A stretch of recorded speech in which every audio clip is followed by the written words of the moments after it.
میں امید کرتا ہوں آپ سب لوگ بالکل ٹھیک ہوں گے۔ تو جی آج کا جو ہمارا ٹاپک ہے وہ بڑا امپورٹنٹ ہے اور تھیریٹیکل نیچر کا ہے۔ آج ہم کوئی ایس پی ایس ایس یا ایم اوز کے اوپر بات نہیں کریں گے۔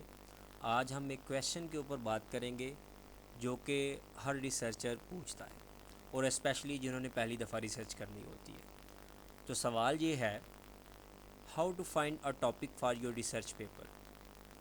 ریسرچ پیپر کے لیے جو ٹاپک ہے اس کو کس طرح سے تلاش کرنا ہے۔ بڑا مشکل کام ہے۔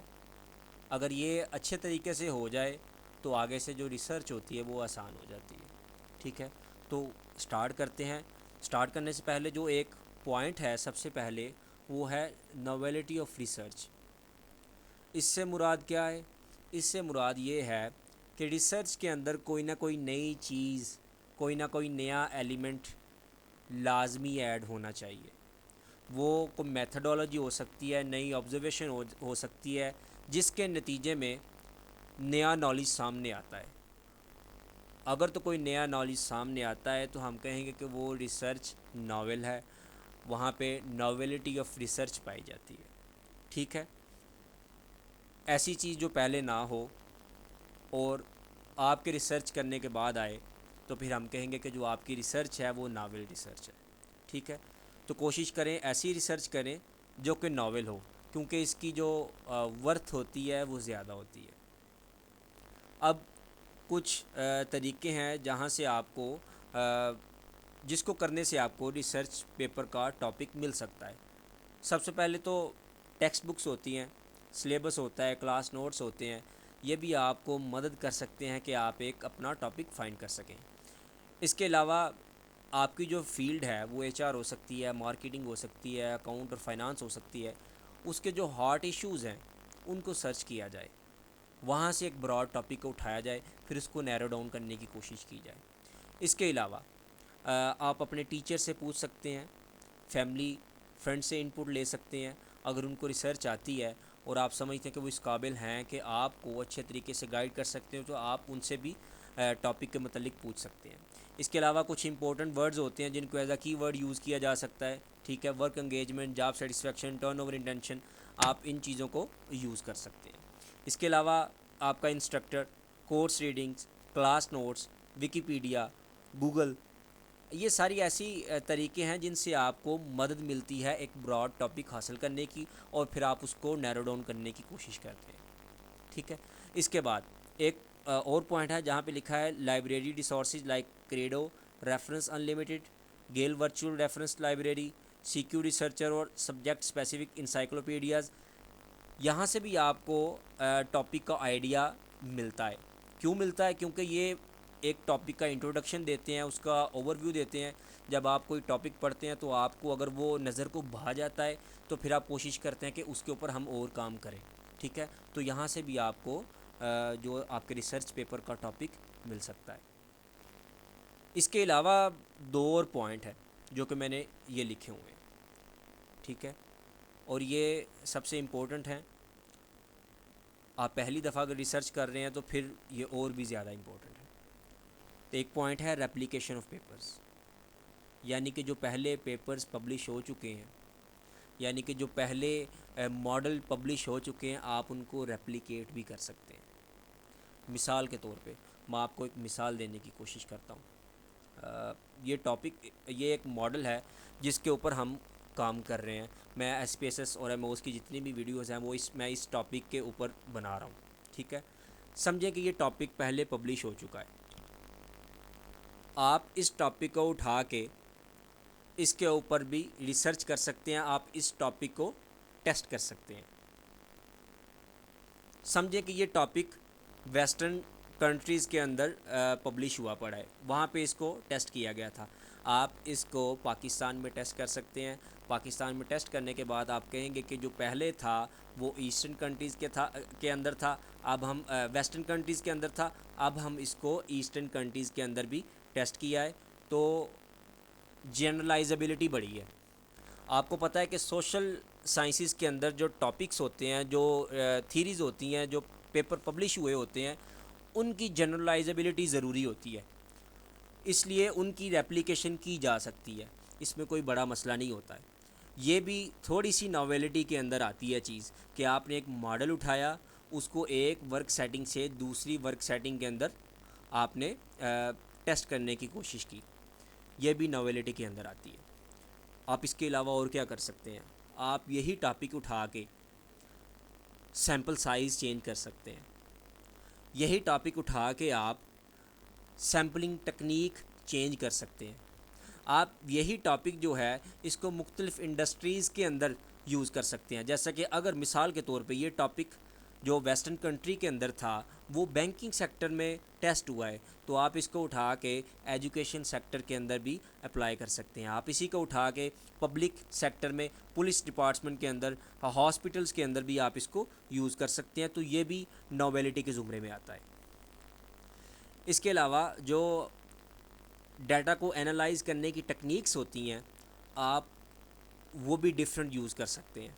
پہلے اگر جس نے یہ ماڈل ٹیسٹ کیا ہوا ہے اس نے اگر S P S S use کیا ہے تو آپ ایم اوس یوز کر سکتے ہیں, آپ پاتھ انالیسز یوز کر سکتے ہیں, آپ ایم پلس یوز کر سکتے ہیں, آپ smart P L S use کر سکتے ہیں. یہ بھی ناویلٹی کے زمرے میں آتا ہے.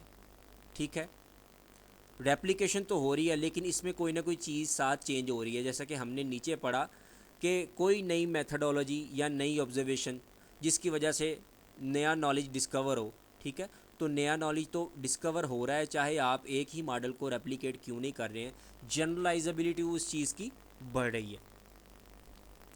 تو یہ چیز بھی ناویلٹی کے زمرے میں آتا ہے تھوڑا بہت. اب جو انسٹرکٹرز ہوتے ہیں وہ یہ کوشش کرتے ہیں کہ جو اسٹوڈنٹ ہے وہ پورے کا پورا ماڈل کاپی نہ کرے, پورے کے پورے ماڈل کو ٹیسٹ کرنے کی کوشش نہ کرے. ہوتا تو ریپلیکا ہی ہے, ریپلیکیٹ ہی کیا ہوتا ہے, لیکن پھر بھی وہ چاہتے ہیں کہ ریپلیکیشن نہ ہو, ہم کوئی نئی چیز لے کے آئیں. تو نئی چیز کس طرح سے آ سکتی ہے؟ پہلے میں نے آپ کو کچھ پوائنٹس بتائے تھے, ان کو پورا کر کے آ سکتی ہے. ٹھیک ہے, یا پھر یہ ایک لاسٹ والا جو پوائنٹ ہے جو کہ سب سے امپورٹنٹ ہے اور سب سے زیادہ آسان ہے اور سب سے زیادہ ویلڈ ہے, وہ یہ ہے کہ آپ ڈفرینٹ ریسرچ پیپرز کی جو فیوچر ڈائریکشنز ہیں ان کو ریڈ کریں. اچھے جرنلز, ایمرلڈ ہو گیا, ایلسویر ہو گیا, ٹھیک ہے, اسی طرح کے اور جرنل, ان کے ریسرچ پیپرز پڑھیں. وہاں پہ آپ کو فیوچر ڈائریکشنز ملیں گی, وہاں پہ آپ فیوچر ڈائریکشن کو مد نظر رکھتے ہوئے اپنا ٹاپک فائنڈ کر سکتے ہیں. مثال دینے لگا ہوں آپ کو, آپ کے سامنے ایک ابھی میں ریسرچ پیپر کھولوں گا, یہ ہے ایمرلڈ کا. ٹھیک ہے, ایمرلڈ ایک بہت ہی بہترین جرنل ہے. ٹھیک ہے, تو آپ کے سامنے ٹاپک ہے exploring the mediating role of work engagement between the linkages of job characteristics with organisational engagement and job satisfaction. یہاں پہ انڈیپینڈنٹ ویریبل جاب کریکٹرسٹکس کو لیا ہے اور ڈیپینڈنٹ ویریبل دو ہیں, آرگنائزیشنل انگیجمنٹ اور جاب سیٹسفیکشن, اور میڈیٹر یہاں پہ ورک انگیجمنٹ ہے. ہم پہلے اس کا ماڈل دیکھتے ہیں پھر آگے بات کرتے ہیں. ٹھیک ہے, تو ماڈل ہے اس کا جی, ماڈل تو لگتا ہے کہ کافی دور ہے. جی, یہ ماڈل مل گیا. اب یہاں پہ اس نے دو ماڈلز پرپوز کیے ہوئے ہیں. پہلا ماڈل دیکھیں تو جاب کریکٹرسٹکس انڈیپینڈنٹ ویریبل ہے, میڈیٹر ورک انگیجمنٹ ہے, اور جاب سیٹسفیکشن ڈیپینڈنٹ ویریبل ہے. دوسرے ماڈل کے اندر جاب کریکٹرسٹکس ہے, ورک انگیجمنٹ ہے, اور آرگنائزیشنل انگیجمنٹ ہے. اکثر ایسا ہوتا ہے کہ یہ ماڈل ایک ہی ہوتا ہے. ٹھیک ہے, علیحدہ علیحدہ اس کو انالائز نہیں کرتے ہیں لوگ, اکٹھا ہی انالائز کر لیتے ہیں. ٹھیک ہے, لیکن انہوں نے چیز کو چینج کیا ہوا ہے. ٹھیک ہے, تو یہ سمپل ماڈل ہیں, اس میں کوئی جو ہے نا وہ کمپلیکسٹی نہیں ہے. آپ ان کو اٹھا کے اپنی ورک سیٹنگ میں جو ہے نا وہ ٹیسٹ کر سکتے ہیں. لیکن فی الوقت ہم ابھی یہ بات نہیں کر رہے, ہم کر رہے ہیں فیوچر ڈائریکشنز کی بات. تو فیوچر ڈائریکشن پہ چلتے ہیں کہ وہاں پہ انہوں نے کیا بات کی ہوئی ہے. Study limitations and future direction. تو لمیٹیشنز پڑھیں. The second limitation is related with the generalizability of findings. This study is based on a relative similar sample. ایک ہی طرح کا سیمپل ہے جی, ٹھیک ہے, یعنی کہ صرف scale 1 employees of P S Bs. اب پی ایس بیز کیا ہے, اوپر پڑھنا پڑے گا کہ کس چیز کو ریفر کر رہا ہے, لیکن یہاں پہ جو بات ہو رہی ہے وہ یہ ہے کہ سملر سیمپل تھا, ایک ہی انڈسٹری سے انہوں نے ڈیٹا اکٹھا کیا تھا. Hence the generalisability of result on other jobs and occupation is questionable. کہ یہ جو ماڈل ہے صرف اور صرف اس جگہ پہ ٹیسٹ ہوا ہے, اس لیے اس کو دوسری جاب یا آکوپیشنز پہ جنرلائزیبلٹی نہیں کی جا سکتی. تو آپ لوگ کیا کر سکتے ہیں, یہی ماڈل اٹھا کے دوسری جاب یا آکوپیشن کے اوپر بھی آپ ٹیسٹ کر سکتے ہیں, جیسے کہ یہ یہاں پہ لکھا ہوا ہے. Future research is advise to test the robustness of result obtained and invariance of the proposed model by taking larger multi occupation sample.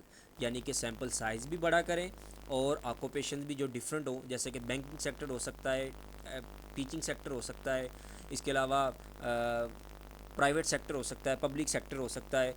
اس طرح کے آکوپیشن ڈفرینٹ آکوپیشنز کی طرف آپ جا سکتے ہیں. یہی ماڈل اٹھا کے آپ ملٹی آکوپیشن سیمپل حاصل کر کے, لارجر سیمپل حاصل کر کے آپ اسٹڈی اپنی کر سکتے ہیں, ٹھیک ہے.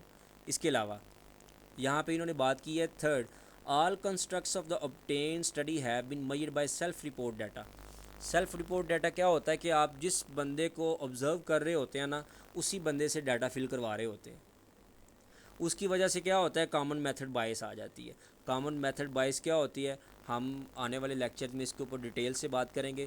اس کو کم کرنے کے دو طریقے ہیں. ایک تو ہم اپنا جو کویشچنر ہوتا ہے اسی کے ذریعے کم کرنے کی کوشش کرتے ہیں, اور دوسرا ہم اسٹیٹسٹیکل ٹول کے ذریعے کرتے ہیں, ایموس کے ذریعے. یہاں پہ اس نے کہا ہے کہ ہم نے ایس پی ایس ایس کی یا ایموس کے ذریعے نہیں کیا, لیکن انہوں نے اپنے کویشچنر کے ذریعے کامن میتھڈ بائس کو کم کرنے کی کوشش کی ہے. تو آپ لوگ کیا کر سکتے ہیں, future research should verify the positive job characteristics work engagement linkage establish in the study by using the response of supervisor. اس نے کہا کہ ہم نے جو ڈیٹا لیا تھا وہ سیلف رپورٹ تھا, یعنی جن کو ہم آبزرو کر رہے تھے انہی سے ڈیٹا لیا تھا. نیکسٹ میں یہی جو لنک ہے, یہی جو ماڈل ہے, اس کو ہم کر سکتے ہیں, ٹیسٹ کر سکتے ہیں, لیکن یہاں پہ رسپانسز جو لیں گے وہ سپروائزر سے لیں گے یا ایکسٹرنل آبزرورز کے جاب ریٹنگ فارم کو یوز کرتے ہوئے. تو ٹھیک ہے, یہ بھی ایک فیوچر ریکمنڈیشن ہے کہ وہ لوگ جن کو ہم آبزرو کر رہے ہیں انہی سے ڈیٹا فل کروا رہے ہیں, آپ لوگ ایسا کریں, اسی ماڈل کو ٹیسٹ کریں, لیکن جو آپ نے ڈیٹا اکٹھا کرنا ہے وہ سپروائزر سے کریں یا ایکسٹرنل آبزرور سے کریں. تو یہ بھی آپ کو فیوچر ڈائریکشن انہوں نے دی ہے. اس کے علاوہ یہاں پہ کامن میتھڈ بائس کی بات کر رہا تھا, تو آپ پھر کامن میتھڈ بائس کو دور کرنے کی کوشش کریں کویشچنر کے ذریعے بھی اور ایموس کے ذریعے بھی, یعنی کوئی اسٹیٹسٹیکل ٹول کے ذریعے بھی, ٹھیک ہے. تو اس میں کتنی ساری باتیں بتائی ہیں اس نے جو کہ آپ کے ٹاپک بن سکتے ہیں. لاسٹ میں مجھے لگ رہا ہے ایک اور چیز یہاں پہ اس نے لکھی ہوئی ہے, based on the understanding that the G S M is somewhat traditional, future studies can explore the possibility of mediation by work engagement in the context of job crafting. اب یہاں پہ اس نے ایک نیا پورے کا پورا نیا آپ کو ویریبل دے دیا ہے کہ آپ جاب کرافٹنگ کے کانٹیکسٹ میں ورک انگیجمنٹ کو میڈیٹر رکھ کے بھی چیک کر سکتے ہیں. اور یہ کس بندے نے کہا ہے, پروپیگیٹڈ بائی آتھرز لائک بکر اور اورلیمنس. آپ ان کو پڑھیں تو آپ کو یہ جو ریفرنس ہے اس کے ذریعے بھی نیو ٹاپک مل سکتے ہیں. آپ اس چیز کو بھی اٹھا سکتے ہیں, آپ اس چیز کو اٹھا کے کہہ سکتے ہیں کہ یہ ٹاپک ہمیں اس پیپر سے ملا تھا, یہ جو ابھی ہم پیپر پڑھ رہے ہیں. تو اس چیز پہ کوئی انگلی نہیں اٹھا سکتا کہ آپ نے یہ ٹاپک اپنے سے بنایا. آپ نے کہنا کہ یہ کال تھی, یہ ایک ریسرچر کی کال تھی کہ ورک انگیجمنٹ کو ایز اے میڈیٹر یوز کریں in the context of job crafting. پورے کا پورا نیا ویریبل. میں تو کہتا ہوں کہ یہ ایک بہترین ٹاپک ہے اگر کوئی ریسرچ کرنا چاہتا ہے تو. دیکھیں کتنا آسان طریقہ ہے, وہ ساری جو ہم نے چیزیں پہلے پیچھے پڑھی ہیں ان کو بھول جائیں, ان دو پہ آپ نظر رکھیں, ریپلیکیشن آف پیپرز اور reading future direction of different research papers. ہم نے ابھی جو فیوچر ڈائریکشن پڑھی ہے اس کے اندر کتنے ٹاپکس ہمیں مل گئے ہیں. کہ ہمیں ایک پورے کا پورا نیا ویریبل بھی مل گیا ہے. اس نے کہا کہ آپ جو سیمپل سائز بڑھا سکتے ہیں, آپ سیمپل ٹیکنیک چینج کر سکتے ہیں, جن لوگوں سے سیمپل لینا ہے آپ ان کو چینج کر سکتے ہیں, آپ کامن میتھڈ بائس کو دور کر سکتے ہیں, ٹھیک ہے. اس کے علاوہ آپ انڈسٹری کو چینج کر سکتے ہیں. تو جو میں پہلے ریپلیکیشن کی بات کر رہا تھا وہ بھی یہاں پہ اپلائی ہو رہی ہے. اور اگر آپ نے ریپلیکیٹ نہیں کرنا پورے کا پورا ماڈل, آپ نے صرف تھوڑا سا ماڈل رکھنا ہے اور ایک دو ویریبل چینج کرنا ہے, تو وہ بھی یہاں پہ بات ہو گئی ہے. ٹھیک ہے, میں امید کرتا ہوں آپ کو بڑی اچھے سے سمجھ آئی ہوگی کہ آپ نے اپنے ریسرچ پیپر کا جو ٹاپک ہے اس کو کس طرح سے فائنڈ کرنا ہے. بہترین جرنلز کھولیں, ان کے بہترین ریسرچ پیپر دیکھیں اپنی فیلڈ کے لحاظ سے, ایچ آر ایم کے کھول لیں, مارکیٹنگ کے کھول لیں, فائنانس کے کھول لیں, اور ان کے پیپرز کی فیوچر ڈائریکشن کو پڑھنا سٹارٹ کریں. ٹھیک ہے, آپ کو کوئی نہ کوئی سوٹیبل ٹاپک مل جائے گا, مجھے امید ہے انشاءاللہ. تو نیکسٹ ٹائم ہم انشاءاللہ کسی اور ٹاپک کے اوپر بات کریں گے, لیکن مجھے امید ہے کہ آپ کو آج کے اس ٹاپک کی اچھے سے سمجھ آ گئی ہوگی. مجھے اجازت دیں, انشاءاللہ نیکسٹ ٹائم ملیں گے. بہت شکریہ, اللہ حافظ.